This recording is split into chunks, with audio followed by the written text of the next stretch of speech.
ইয়া আমেনা আনা মারইয়াম ইবনু ইমরান ওয়া হাযিহি আসিয়াতু ইমরাতু ফিরআউন আতাইনাকা মিনাল জান্নাহ লিনুবাশশিরাকা বিসাইয়্যিদিল আলামিন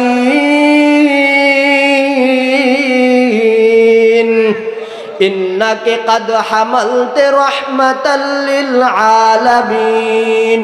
ওয়া আমেনা, তুমি আমাদের দুইজনকে চিনবা না, আমরা কোথায় থেকে আসছি তুমি জানোনি। আমাদের দুইজনকে তুমি চিনবাই বা কেমন করে? আমি আজ থেকে দুনিয়া থেকে প্রায় 2100 বছর আগে বিদায় নিয়েছি, মতান্তরে 2300 বছর আগে আমি দুনিয়া থেকে বিদায় নিয়েছি। আমাকে তুমি চিনবা না। আমি হইলাম আসিয়া, ফেরাউনের স্ত্রী আসিয়া। আমি দুনিয়া থেকে প্রায় 2300 বছর আগে বিদায় নিয়েছি। ওয়াহাজিহি মারইয়াম ইবনু ইমরান, আর আমার সাথে যে মহিলা দেখছো ওই মহিলা 570 বছর আগে দুনিয়া থেকে বিদায় নিয়েছে। ঈসা পয়গম্বরের মা মরিয়ম, আমরা দুইজন তোমাকে এসেছি। কোথায় থেকে আসছি? আতাইনাকা মিনাল জান্নাহ, জান্নাত থেকে এসেছি। কেন আসছি জানোনি? লিনুবাশশিরাকা বিসাইয়্যিদিল আলামিন, তোমার যে গর্ভে যে সন্তান আছে, সন্তান যে দুনিয়াতে এসেছে, ওই সন্তান গোটা পৃথিবীর জন্য রহমত বানাইয়া আল্লাহ প্রেরণ করে দিয়েছে। তোমার যে সন্তান দুনিয়াতে আসছে, লিনুবাশশিরাকা বিসাইয়্যিদিল আলামিন। মরিয়ম না, তুমি যেই সন্তানকে গর্ভধারণ করেছো তুমি যেমন তেমন মহিলা না। দায়িত্বটাও নেওয়ার কারণে আপনি নবী দুনিয়া থেকে চলে যাবেন, কিন্তু এই কোরআন কিয়ামত পর্যন্ত থাকবে। কথা বলেন ঠিক কিনা? গোটা পৃথিবী থেকে কোরআন উদাও হবে না গো নবী। গোটা পৃথিবী থেকে কোরআনকে যদি বেঈমান কাফেররা নষ্ট করে দিতে চায়, বেঈমান কাফেররা যদি কোরআনকে পুড়িয়ে দিতে চায়, এই কোরআনকে কেউ ধ্বংস করতে পারবে না। রব্বুল আলামিন জিজ্ঞাসা করে, ও আমার ফেরেশতারা, গভীর রজনীতে কোথায় থেকে আগমন করেছো? সমস্ত ফেরেশতারা জবাব দেয়, রব্বুল আলামিন নূরে মদিনা হাফিজিয়া মাদ্রাসা কর্তৃক আয়োজিত আজকে একটা বাৎসরিক মাহফিলের আয়োজন করেছে, তাফসিরুল কোরআনের আয়োজন করেছে, সেখান থেকে এসেছি। আল্লাহ বলে, ও আমার ফেরেশতারা, গভীর রজনী পর্যন্ত তারা আরামের ঘুমকে হারাম করে দিয়া শীতে কনকনের মাঝখানে বসে বসে ব্যবসা বাদ দিয়া, চাকরি বাদ দিয়া, কি কারণে প্যান্ডেলের ভিতরে বসে বসে আমার আলোচনা করছে এবং শুনছে। আমি আল্লাহকে কি তারা দেখেছে? ফেরেশতারা বলে, না প্রভু, তোমাকে দেখে নাই, আমার জান্নাত দেখেছে। না, তোমার জান্নাত দেখে নাই, আমার জাহান্নাম দেখেছে। না গো প্রভু, তোমার জাহান্নাম দেখে নাই। তাহলে কিসের আশায়, কিসের নিশায় আরামের ঘুমকে হারাম করে শীতে কনকনের মাঝে বসে বসে বান্দা বান্দিগুলো আমার তাফসীর শুনে, কোরআনের ব্যাখ্যা শুনে, আমার নবীর শানে দুরূদ পড়ে, তার কারণ কি? সমস্ত ফেরেশতারা জবাব দেয়, রব্বুল আলামিন তাদের উদ্দেশ্য হলো তুমি যেন তাদের তামাম জিন্দেগীর গুনাহ মাফ করে দাও। আল্লাহ রাব্বুল আলামিন ঘোষণা করে, আমার ফেরেশতারা, উশহিদুকুম আন্নী কাদ গাফারতু লাকুম, যে সমস্ত বান্দা বান্দিরা আরামের ঘুমকে হারাম করে শীতে কনকনের মাঝে বসে বসে আমার জান্নাত জাহান্নামের আলোচনা করছে এবং শুনছে, আমি আল্লাহ তোমাদের সমস্ত ফেরেশতাদেরকে ঘোষণা দিলাম, ওই সমস্ত বান্দাদের তামাম জিন্দেগীর গুনাহ আমি আল্লাহ ক্ষমা করে দিলাম। তাহলে এই মাহফিলে যতক্ষণ বসে থাকবো আমাদের আমল নামায় সব লেখা হবে না গুনাহ? আরো জোরে বলেন, সব না গুনাহ? সব লেখা হবে। আজকের এই মাহফিল কমিটি যদি আজকে তাফসিরুল কোরআনের আয়োজন না করে যাত্রার আয়োজন করত, গানের আয়োজন করত, নর্তকী আনতো, তাহলে মানুষ এইডি হইতো না আরো বাড়তো? আরো জোরে বলেন, কমতো না বাড়তো? বাড়তো। তাহলে বোঝা যায় মুসলমান, আমাদের ভিতরে ঈমানের দুর্বলতা আছে, আমাদের ভিতর থেকে কোরআন চলে যাচ্ছে। আজকে মুসলমানের ভিতর থেকে কোরআন গিয়া সারে গামা ফাদা নিশা ঢুকছে। এই জন্য মুসলমান গোটা পৃথিবীতে মার খাচ্ছে। কথা বলেন ঠিক না বেঠিক? আজকে মুসলমানের অন্তরে যদি সারে গামা ফাদা নিশা না ঢুইকা কোরআনকে আঁকড়িয়ে ধরে আর নবীর সুন্নতকে আঁকড়িয়ে ধরে, তাহলে মুসলমান বিশ্বের মানচিত্রে মাথা উঁচু করে দাঁড়াইতে পারবে। কথা বলেন ঠিক না বেঠিক? এই জন্য মুসলমান, আমাদের ভিতরে এখনো ইমানের দুর্বলতা আছে। আমরা এখনো ভালো কাজের মধ্যে অংশগ্রহণ করি না। আমরা আছি সর্বদাই চোখের গুনাহ, কানের গুনাহ, বিভিন্ন ফিতনার মধ্যে লিপ্ত। কারণ এই দুনিয়া আমাদের চিরস্থায়ী না, এই দুনিয়াটা ক্ষণস্থায়ী। এই দুনিয়া থেকে আমাদের চলে যাইতে হবে। কথা বলেন ঠিক কিনা? দুনিয়াতে আল্লাহ তাআলা আপনি আমাকে পাঠাইছেন আমল করার জন্যে। এই ঈমান এবং আমল নিয়ে কবরের ভিতরে যাইতে হবে। কথা বলেন ঠিক কিনা? এই কবর 3.5 হাত মাটির নিচে। আপনার নাম আব্দুর রহমান, আব্দুল করিম, আপনি কার সন্তান, কালো না সুন্দর, বংশগত মর্যাদা কেমন, কবরে চিনবে না। কবরে চিনবে একমাত্র ঈমান আর আমল। কথা বলেন ঠিক কিনা? এমনকি বিশ্ব নবী রাহমাতুল লিল আলামিনও কবরের আযাবকে স্মরণ করে চোখের পানি ছেড়ে দিয়ে কাঁদতেন।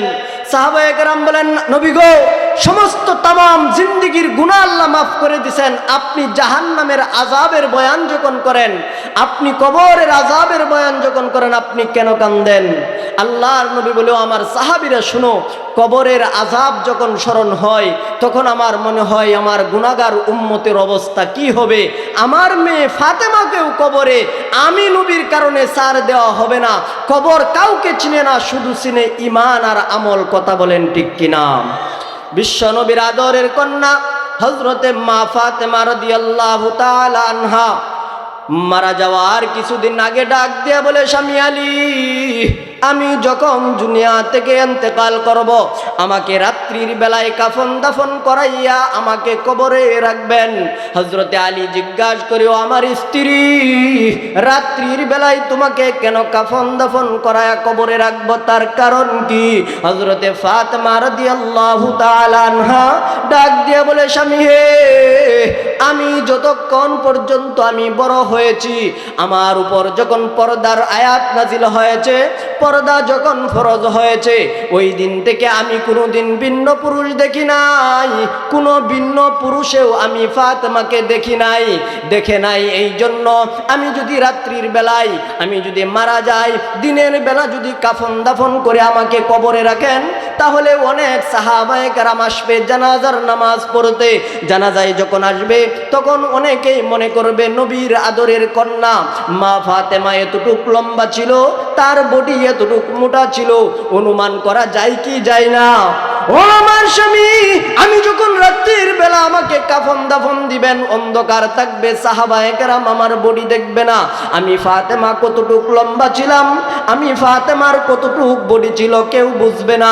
রাত্রির বেলায় কাফন দাফন করাইয়া আমাকে কবরে রাখবেন। আমার ভাইরা গভীর মনোযোগ, আল্লাহর নবী বিশ্ব নবী রাহমাতুল লিল আলামিনের আদরের কন্যা মা ফাতেমা যেদিন মারা গিয়েছেন, ওসিয়ত অনুযায়ী হযরতে আলী রাদিয়াল্লাহু তাআলা রাত্রির বেলায় কাফন দাফন করাইয়া কবরের ভিতরে নেওয়ার আগে সাহাবায়ে কেরামদেরকে নিয়ে জানাজার নামাজ পড়লেন। জানাজার নামাজ পড়ে সাহাবায়ে কেরাম খাটুল্লা নিয়ে এবার কবরের দিকে রওনা দিয়েছে। কবরের কাছে যাওয়ার পরে আবু যর রাদিয়াল্লাহু তাআলা আনহু সঙ্গে সঙ্গে কবরে লাশ নামানোর আগে ডাক দিয়ে বলে, ওরে কবর, জানোস তোর কুলে আজকে কাকে রাখা হবে? যিনি হলেন হাসান হোসেনের আম্মা, যিনি হলেন জান্নাতে যুবকদের লিডার, হাসান হোসেনের আম্মা কলিজার টুকরা ফাতেমা রাদিয়াল্লাহু তাআলা আনহাকে তোর কবরের ভিতরে রাখা হবে। সাবধান, বেয়াদবি করিস না, কবর থেকে কোনো আওয়াজ আসে না। আবু যর ডাক দিয়ে বলে, ওরে কবর, জানোস তোর কুলে আজকে কাকে রাখা হবে? যিনি শেরে খুদা হযরতে আলী রাদিয়াল্লাহু তাআলা আনহুর স্ত্রী হযরতে ফাতেমাকে তোর কুলে রাখা হবে। সাবধান, কবর বেয়াদবি করিস না, কবর থেকে কোনো জবাব আসে না। ও ভাইজান, কবরে কি কথা বলতে পারে? কবরে কথা বলতে পারে না। তৃতীয়বার হযরতে আবু যর ডাক দিয়ে বলে, আরে কবর, জানোস তোর কুলে তোর ভিতরে আজকে কাকে রাখা হবে? জিনাকে তৈয়ার না করলে, সৃষ্টি না করলে আল্লাহ আসমান জমিন সৃষ্টি করতেন না, লৌহ কলম চন্দ্র সূর্য বানাইতেন না। ওই আখিরি নবী জনাবে মুহাম্মদুর রাসূলুল্লাহ সাল্লাল্লাহু সাল্লাল্লাহু আলাইহি ওয়াসাল্লামের আদরের কন্যা হযরতে ফাতেমাকে তোর কুলে রাখা হবে, সাবধান কবর বেয়াদবি করিস না। মহান আল্লাহ তৃতীয়বার প্রশ্ন করার সঙ্গে সঙ্গে কবরের জবান খুলে দিয়েছেন। কবর থেকে মানুষের মতো আওয়াজ বেরিয়ে আসে, ওরে আবু যর, আমি হাসান হুসেনের আম্মা হযরতে ফাতেমাকে চিনি না, আমি হযরতে আলীর স্ত্রীকে চিনি না, আমি জান্নাতি মহিলাদের সন্তান্নি হযরতে ফাতেমাকে চিনি না, আমি আখির নবীর আদরের কন্যা হযরত ফাতেমাকে চিনি না। ওরে আবু যর, আমি একমাত্র চিনি ঈমান এবং আমল। যারা ঈমান এবং আমল আমি কবরের ভিতরে নিয়ে আসতে পারবে, আমি কবরটা তার জন্য ফুলের বাগান হয়ে যাব। আর যদি ঈমান এবং আমল না নিয়ে আসতে পারে, আমি কবরের মাটি দুই পাশে এমন চাপা দিব, ছোটবেলা মায়ের দুধ খেয়েছিল, মায়ের দুধটা মুখ দিয়া বের হয়ে যাবে, আমি কবরের দুই পাশের মাটি এমন চাপা দিব, একটা হাড় আর একটা হাড়ের ভিতরে চলে যাবে। এই জন্য আমি শুধু কবর একমাত্র চিনি ঈমান আর আমল। কথা বলেন ঠিক কিনা? এই জন্য ভাইজান, ঈমান এবং আমল এই দুনিয়াতেই কামাই করতে হবে, আমল ছাড়া কবরে যাওয়া যাবে না। এই জন্য মুহতারাম হাজিরিন, এই দুনিয়াটা আমাদের জন্য ক্ষণস্থায়ী। এই দুনিয়াতে আমরা বেশি দিন থাকবো না। অতীতে একদল ছিল, বর্তমানে আমরা আছি, ভবিষ্যতে থাকব না। এই জন্য আমল করতে রাজি আছি তো ইনশাআল্লাহ? আমরা এখানে যারা আসছি তারা ভাগ্যবান। কথা বলেন ঠিক কিনা? যতক্ষণ এখানে বসে থাকবো, কমপক্ষে বাম কাদের ফেরেশতা গুনাহ লিখতে পারবে না, ডান কাদের ফেরেশতা আপনার আমার আমল নামায় সওয়াব লিখবে। কথা বলেন ঠিক কিনা? মুহতারাম হাজিরিন, আমি আপনাদের খেদমতে পবিত্র কুরআনুল কারীমের 114 খানা সূরার ভিতর থেকে ছোট্ট একটা সূরা, যেই সূরাটার নাম হলো সূরায়ে কাউসার। কি নাম? আরো জোরে বলেন, কি নাম? সূরায়ে কাউসার, ইন্না আতাইনার সূরা। আপনারা সবাই তো জানেন সূরাটা। এত ছোট্ট একটা সূরা, কুরআনুল কারীমে 114 খানা সূরা আছে, এর ভিতরে সবচেয়ে ছোট সূরার নাম হইল সূরায়ে কাউসার। এই সূরায়ে কাউসার আপনাদের সামনে তেলাওয়াত করেছি। বিশ্বনবী অসংখ্য অগণিত হাদিসের ভান্ডার থেকে ছোট্ট একটা হাদিসের টুকরা তেলাওয়াত করেছি। এই আয়াত, এই সূরা এবং হাদিসকে সামনে রেখে অল্প কিছু সময় কথা বলবো। আল্লাহ যেন আমাকে ইখলাসের সাথে বলবার, আপনাদেরকে ইখলাসের নিয়তে শ্রবণ করে বাস্তবিক জীবনে যেন আল্লাহ তাআলা সকলকে আমল করার তৌফিক দান করে। সকলে বলে আমিন। আমার আলোচনাগুলো মনোযোগ দিয়া শ্রবণ করতে রাজি আছেন? আরো জোরে বলেন, রাজি আছেন? কারা কারা রাজি? হাত তুলে দেখাই। আল্লাহ কবুল করুক। সকলে বলে আমিন। মুহতারাম হাজিরিন, আমার মূল আলোচনায় যাওয়ার আগে দুইটা আরজ থাকবে। এক নাম্বার, যতক্ষণ কথা বলবো বয়ানের মাঝে মধ্যে যদি সুবহানাল্লাহ আলহামদুলিল্লাহ বলতে হয়। রাজি আছেন? আরো জোরে বলেন, রাজি আছেন? দুই নাম্বার, শুধু হা না বললেই চলবে না। যেহেতু আমরা মুসলমান, দেশটাও মুসলমানের দেশ। কথা বলেন, যেহেতু আমরা মুসলমান, দেশটাও মুসলমানের দেশ, তাই বয়ানের মাঝে মধ্যে যদি প্রেক্ষাপটটা এমন সৃষ্টি হয়ে যায়, তাহলে রাতের নীরবতা নিস্তব্ধতাকে ভঙ্গ করে দিয়ে দুহাত কানা উঁচু করে দিয়ে নারে তাকবীর আল্লাহু আকবারের ধ্বনি দিয়ে ওই বাতিল শক্তিকে জানিয়ে দিতে হবে, এই দেশে আলেম উলামা আছে, মাদ্রাসা কওমি আছে, হাক্কানি উলামায়ে কেরাম আছে, ধর্মপ্রাণ মুসলমান আছে, নবীর প্রেমিক আছে, নূরে মদিনা হাফজিয়া মাদ্রাসার মতো অসংখ্য কওমি মাদ্রাসা সজাগ আছে। ইহুদি খ্রিস্টান নাসারারা যদি ইসলামকে নিভিয়ে দিতে চায়, কিয়ামত পর্যন্ত নবীর মুহাব্বত, নবীর ভালোবাসায় তারা যত মুসলমান প্রেমিক আছে, আমাদের কারণে ওই গুটি কয়েক নাস্তিক মুরতাদ পারবে না, পারবে না, পারবে না। কথা বলেন ঠিক না বেঠে? তাহলে বয়ানের মাঝে মধ্যে যদি একটু নারে তাকবীর আল্লাহু আকবারের ধ্বনি দিতে হয়, রাজি আছি? কারা কারা রাজি? হাত তুলে দেখাই। আল্লাহ কবুল করুক। সকলে বলে আমিন। মুহতারাম হাজিরিন, সামনে একটু আগানো যাবে। আপনারা যদি আওয়াজ একটু বাড়ায় দেন, তাহলে আশেপাশের মানুষগুলো বলবে প্যান্ডেলে কি হচ্ছে, আমরা যাই, আমরাই তো হতভাগা, আমরা বাসা বাড়িতে 4-8 ডাকানায় বসে আছি, আমরা কেন যাই না? কথা বলেন ঠিক কিনা? এই জন্য আওয়াজ হবে জোরে। রাজি আছেন? তাকবীর হবে শাহজালালের মতো। রাজি আছেন? শাহজালাল তাকবীরের ধ্বনিতে গড় গোবিন্দ বিল্ডিং তছনছ। কথা বলেন ঠিক কিনা? ওই শাহজালালের জামানায় যে আল্লাহ ছিল, এখনো 2026 সালে 16 জানুয়ারিতে সেই আল্লাহ আছে না নাই? আরো জোরে বলেন আছে না নাই? ইব্রাহিম নবীর আমলে যে আল্লাহ ছিল, ইব্রাহিম নবীকে আগুন থেকে মুক্তি দিয়েছেন, আগুনকে ফুল বাগান বানিয়ে দিয়েছেন। যে আল্লাহ ইউসুফ পয়গম্বরকে মাছের পেটে 40 দিন রেখেছিলেন, যে আল্লাহ নমরুদের আগুনে ইব্রাহিম আলাইহিস সালামকে ফেলে ছেড়ে দিলেন, যে আল্লাহ রব্বুল আলামিন বিভিন্নভাবে সাহাবায়ে কেরামকে পরীক্ষা করেছিলেন, সাহাবায়ে কেরাম ঈমানের পরীক্ষায় উত্তীর্ণ হয়েছিলেন, সেই আল্লাহ এখনো আছে না নাই? আরো জোরে বলেন আছে না নাই? যদি এটা মনে প্রাণে বিশ্বাস করে থাকি তাহলে তাকবীর হবে, আওয়াজ হবে শাহজালালের মতো। রাজি আছি? আল্লাহ কবুল করুক, সকলে বলে আমিন। সূরা কাউসার, এই সূরাটা কেন নাজিল হয়েছে? মুফাসসিরিনে কেরামের ভাষায় যেটাকে বলা হয় শানে নুজুল। আল্লাহ তাআলা কুরআনুল কারীমে যেই সূরা, যেই ঘটনাকে কোনো প্রেক্ষাপটকে কেন্দ্র করে নাজিল করেন, ওইটাকে মুফাসসিরিনের ভাষায় বলা হয় শানে নুজুল। কি কারণে আল্লাহ নাজিল করছেন? যেমন কুরআনুল কারীমে সবচেয়ে বড় সূরার নাম কি? সূরা বাকারা। বাকারা শব্দের অর্থ হচ্ছে গাবি। এই সূরা বাকারার ভিতরে ঐতিহাসিক বনি ইসরাইলের একটা গাবির ঘটনা আছে। যেহেতু ঐতিহাসিক একটা গাবির ঘটনা আছে, তাসমিয়াতুল কুল বিইসমিল জুজ হিসাবে আল্লাহ পুরা সূরার নাম রাখছেন সূরা বাকারা করে। কন্যা সুবহানাল্লাহ। কোরআনে একটা সূরা আছে ফ্যামিলির নামে, একটা সূরা আছে আল্লাহ রাব্বুল আলামিন মাকড়সার নামে নাজিল করছেন সূরা আনকাবুত, আরেকটা সূরা আছে মৌমাছির নামে সূরা নাহাল, আরেকটা সূরা দিবেন হ্যাঁ ইউসুফ নবীর নামে সূরা ইউসুফ, আরেকটা সূরা আল্লাহ নাজিল করছেন ইব্রাহিম নবীর নামে সূরা ইব্রাহিম, আরেকটা সূরা আল্লাহ নাজিল করছেন নূহ নবীর নামে সূরা নূহ। কুরআনুল কারীমে এক একটা সূরা বিভিন্ন ভাবে নাম দিয়ে আল্লাহ নাজিল করছেন।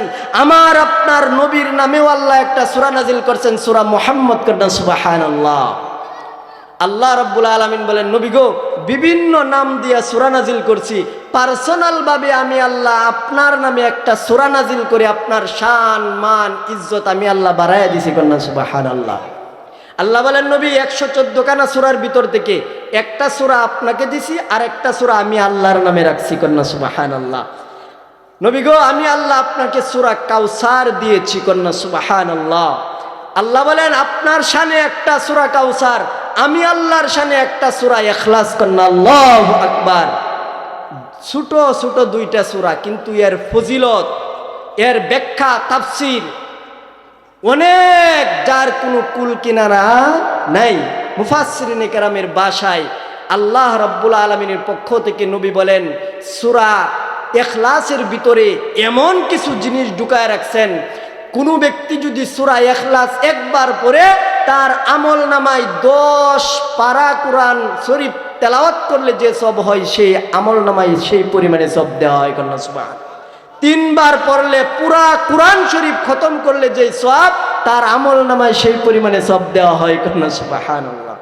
আল্লাহ বলেন, আমার শানে একটা সূরা নাজিল করলাম, আমার হাবিব বন্ধুর নামে একটা সূরা দিলাম, যেই সূরাটার নাম দিলাম সূরা কাউসার। কন্যা সুবহানাল্লাহ। এই সূরাটা কেন নাজিল করছে, কোন ঘটনাকে কেন্দ্র করে নাজিল করছে, শানে নুজুলটুকুই আজকে আমাদের আলোচনা। আপনারা শুনতে রাজি আছেন? মনোযোগ চাই, খুব গভীর মনোযোগ। আল্লাহ সূরা কাউসার, ইন্না আতাইনা সূরাটা কেন নাজিল করছেন, এটা আজকে আমরা জানব। মুফাসসিরিনে কেরামের ভাষায় তাফসীরের কিতাবের ভিতরে লেখেন, আল্লাহর নবী বিশ্ব নবী রহমাতুল লিল আলামিন যেই দিন পৃথিবীতে আসবেন, সুবে সাদেকের সময় গড়টা অন্ধকার ছিল, গড়টা অন্ধকার ছিল। রবিউল আউয়াল মাসের সোমবার দিন সুবে সাদেকের সময় নবীজি যখন দুনিয়াতে আসবেন, গড়টা অন্ধকার ছিল। মা আমেনা বলে, আমার ঘরের দরজাটা বন্ধ, ঘরটা অন্ধকার। হঠাৎ করে দেখি আমার ছেলে মুহাম্মদ দুনিয়াতে আগমন করেছে। কন্যা সুবহানাল্লাহ। আমি চোখ খুলে তাকায় দেখি আমার দরজা বন্ধ, কিন্তু 2 জন সুন্দরী মহিলা আমার ঘরের দরজার সামনে দাঁড়ানো। তাদের চেহারার আলো, আমার সন্তানের আলো, এগুলোর দ্বারাতে আমার ঘরটা সূর্যের ন্যায় আলোকিত হয়ে গেছে। কন্যা সুবহানাল্লাহ। 2 জন মহিলা ঘরের ভিতরে যে আসলো, আমেনা চিন্তায় পড়ে গেল, ওরা কারা? ঘরের দরজা বন্ধ, ঘরের ভিতরে কেমনে বা আসলো? আমেনা যখন পেরেশান হয়ে গেছে, দুইজন মহিলার একজনে জবান খুলছে, কন্যা সুবহানাল্লাহ। দুইজন মহিলার একজনে জবান খুলে ডাক দিয়ে বলে, ইয়া আমেনা আনা মারইয়াম ইবনু ইমরান ওয়া হাযিহি আসিয়াতু ইমরাতু ফিরআউন আতাইনাকা মিনাল জান্নাহ লিনুবাশশিরাকা বিসাইয়্যিদিল আলামিন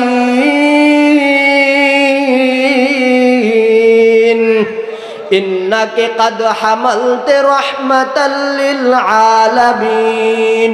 ওয়া আমেনা, তুমি আমাদের দুইজনকে চিনবা না, আমরা কোথায় থেকে আসছি তুমি জানোনি, আমাদের দুইজনকে তুমি চিনবাই বা কেমন করে? আমি আজ থেকে দুনিয়া থেকে প্রায় 2100 বছর আগে বিদায় নিয়েছি, মতান্তরে 2300 বছর আগে আমি দুনিয়া থেকে বিদায় নিয়েছি, আমাকে তুমি চিনবা না। আমি হইলাম আসিয়া, ফেরাউনের স্ত্রী আসিয়া, আমি দুনিয়া থেকে প্রায় 2300 বছর আগে বিদায় নিয়েছি। ওয়াহাজিহি মারিয়াম ইবনু ইমরান, আর আমার সাথে যে মহিলা দেখছো ওই মহিলা 570 বছর আগে দুনিয়া থেকে বিদায় নিয়েছে। ঈসা পয়গম্বরের মা মরিয়ম, আমরা দুইজন তোমাকে এসেছি, কোথায় থেকে আসছি? আতাইনাকা মিনাল জান্নাহ, জান্নাত থেকে এসেছি। কেন আসছি জানোনি? লিনুবাশশিরাকা বিসাইয়্যিদিল আলামিন, তোমার যে গর্ভে যে সন্তান আছে, সন্তান যে দুনিয়াতে এসেছে, ওই সন্তান গোটা পৃথিবীর জন্য রহমত বানাইয়া আল্লাহ প্রেরণ করে দিয়েছে। তোমার যে সন্তান দুনিয়াতে আসছে, লিনুবাশশিরাকা বিসাইয়্যিদিল আলামিন। মরিয়ম না, তুমি যেই সন্তানকে গর্ভধারণ করেছো, তুমি যেমন তেমন মহিলা না। দায়িত্বটাও নেওয়ার কারণে আপনি নবী দুনিয়া থেকে চলে যাবেন, কিন্তু এই কোরআন কিয়ামত পর্যন্ত থাকবে। কথা বলেন ঠিক কিনা? গোটা পৃথিবী থেকে কোরআন উদাও হবে না গো নবী। গোটা পৃথিবী থেকে কোরআনকে যদি বেঈমান কাফেররা নষ্ট করে দিতে চায়, বেঈমান কাফেররা যদি কোরআনকে পুড়িয়ে দিতে চায়, এই কোরআনকে কেউ ধ্বংস করতে পারবে না। বড় কোনো আলেম লাগবে না, বড় কোনো মাওলানা লাগবে না, বড় কোনো মুফতি লাগবে না। আপনাদের নূরে মদিনা হাফিজিয়া মাদ্রাসার হেফজখানার 5 বছর 7 বছরের যে সন্তানদের ভিতরে আল্লাহ সিনার ভিতরে যে কোরআন ঢুকায়া দিছে, ইহুদি খ্রিস্টানেরা যদি একটা নকতা পরিবর্তন করতে চায়, এই নূরে মদিনা হেফজখানার মাদ্রাসার ছোট ছোট বাচ্চারাই ভুল ধরে ফেলবে। কথা বলেন ঠিক কিনা? আল্লাহ বলেন, নবী গো, আপনাকে আমি আল্লাহ সান্ত্বনা দেওয়ার জন্য কোরআন দান করিলাম। আল্লাহ নবীকে কোরআন দিছেন। আল্লাহর জিজ্ঞাসা করে, নবী গো, আপনার 3টা সন্তানকে আমি নিয়া আপনাকে কোরআন দিলাম, কোরআন দিয়া হেফাজতের দায়িত্বটাও নিলাম, আপনি চলে যাবেন, কিয়ামত পর্যন্ত এই কোরআন পৃথিবীতে থাকবে। কথা বলেন ঠিক কিনা? মুহতারাম হাজিরিন, এই কোরআন পৃথিবীতে থাকবে কতদিন? থাকবে কতদিন? থাকবে পৃথিবী যতদিন থাকবে ততদিন পর্যন্ত কোরআন থাকবে। কথা বলেন ঠিক কিনা?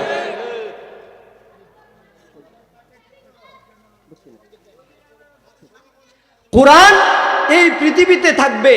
এই জন্য আল্লাহ রাব্বুল আলামিন জিজ্ঞাসা করে, নবী গো, আপনাকে যে আমি আল্লাহ কোরআন দিলাম, আপনি খুশি না বেরাত? সঙ্গে সঙ্গে নবী বলে, আল্লাহ আমি মহা খুশি। কন্যা সুবহানাল্লাহ। 2 নম্বর ব্যাখ্যা, ইন্না আ'তাইনাকা মাকামাম মাহমুদা। ওগো নবী, আমি আল্লাহ আপনার 3টা সন্তানকে নিয়া আমি আল্লাহ আপনাকে মাকামে মাহমুদ দান করেছি। মক্কার বেঈমান কাফেররা আপনাকে আটপুরা বলে গালি দেয়, নির্বংশ বলে গালি দেয়। আপনাকে মক্কার বেঈমান কাফেররা বিভিন্নভাবে মস্কারি করে না গো না, আপনার বংশ ধ্বংস হবে না। আমি আল্লাহ কিয়ামত পর্যন্ত আপনার বংশ টিকায় রাখবো। কোরআনের মাধ্যমে আমি কিয়ামত পর্যন্ত বংশ জারি রাখবো। ওগো নবী, আমি আল্লাহ আপনার 3টা সন্তানকে নিয়ে আমি আল্লাহ মাকামে মাহমুদ দান করিলাম।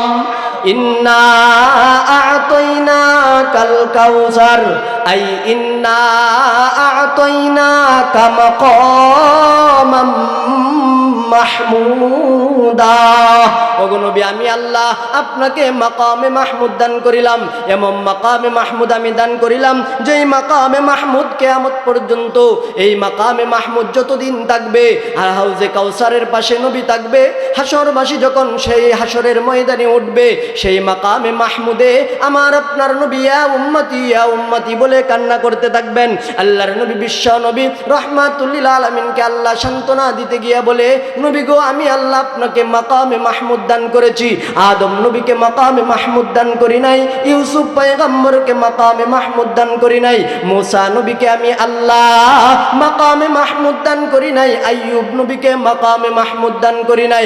ওগো নবী, হাসরের ময়দানে সবচেয়ে গুরুত্বপূর্ণ স্থান হলো মাকামে মাহমুদ। আপনার তিনটা ছেলেকে নিয়ে আমি আল্লাহ আপনাকে মাকামে মাহমুদ দান করেছি। আল্লাহ জিজ্ঞাসা করে, নবী আপনি খুশি না বেরাজ? নবী বলে, আল্লাহ আমি মহা খুশি। কন্যা সুবহানাল্লাহ। মুহতারাম হাজিরিন, সূরা কাউসারের দুইটা ব্যাখ্যা গেছে, আরো দুইটা ব্যাখ্যা রয়েছে। অনেক উলামায়ে কেরাম আছেন, কথা বলবেন। আল্লাহ রাব্বুল আলামিন যেন অদূর ভবিষ্যতে যদি সময় পাই ইনশাআল্লাহ এখান থেকে আলোচনা করব। আল্লাহ রাব্বুল আলামিন এই কয়েকটা কথা বুঝে আমল করার তৌফিক দান করুক, সকলে বলে আমিন। আল্লাহ তাআলা আজকের এই মাহফিলকে কবুল করুক, সকলে বলে আমিন। মুহতারাম হাজিরিন, আজকের এই মাহফিলে যারা টাকা দিয়া, অর্থ দিয়া, শ্রম দিয়া, কথা দিয়া সহযোগিতা করতেছে, আল্লাহ তাআলা সকলের সহযোগিতাকে কবুল করুক, সকলে বলে আমিন। নূরে মদিনার সম্মানিত পরিচালক, মাদ্রাসার প্রিন্সিপাল ও মুহতামিম মুফতি শফিকুল ইসলাম সাহেবের মেহনতকে আল্লাহ কবুল করুক, সকলে বলে আমিন।